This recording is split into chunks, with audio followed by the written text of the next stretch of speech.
Hello, my name is Beth Caruso, author of One of Windsor.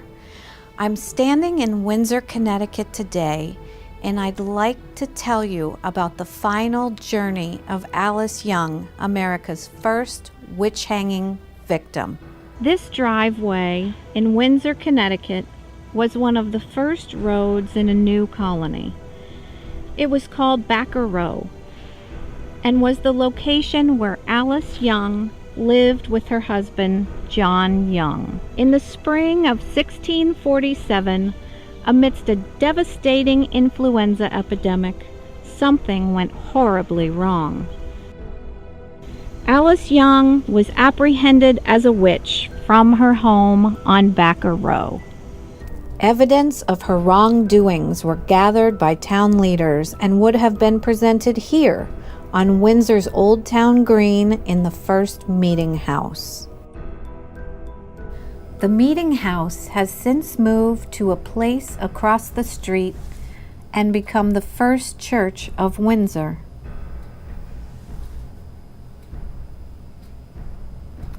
But a statue of Captain John Mason, a leader in the Pequot War and a treasurer on the Connecticut General Court at the time of Alice Young's hanging, stands on the old Windsor Green today.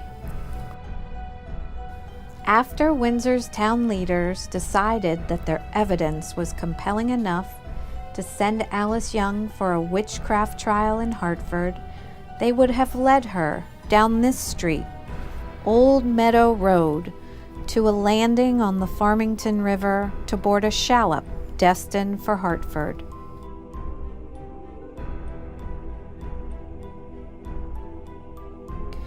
Was Alice Young able to notice the wildlife around her? Did she see the trees, the magnificent trees that would have lined the waterways? Or could she only think about her imminent and probable death?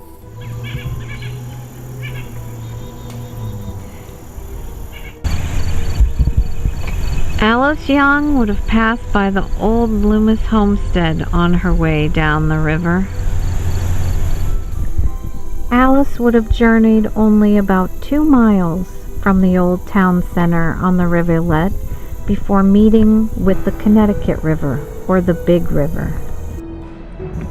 It would take 6 more miles of traveling along the shores of the Big River before Alice Young reached her destination in Hartford.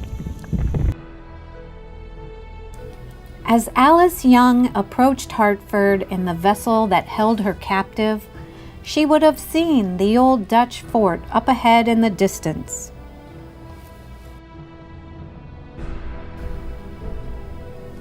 Later, after disembarking, the constable would have led Alice in chains from the waterfront up a hill to the town green, where a jail would serve as her last dwelling on earth.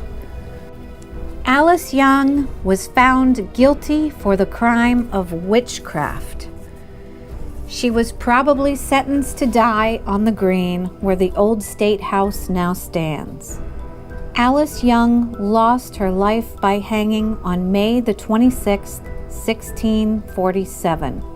No one knows how many secrets are held in the ground here at the old state house, for many witch trials followed, and many hangings as well.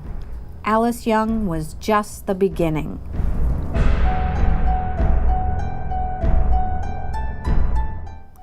Thank you for watching Alice Young's final journey.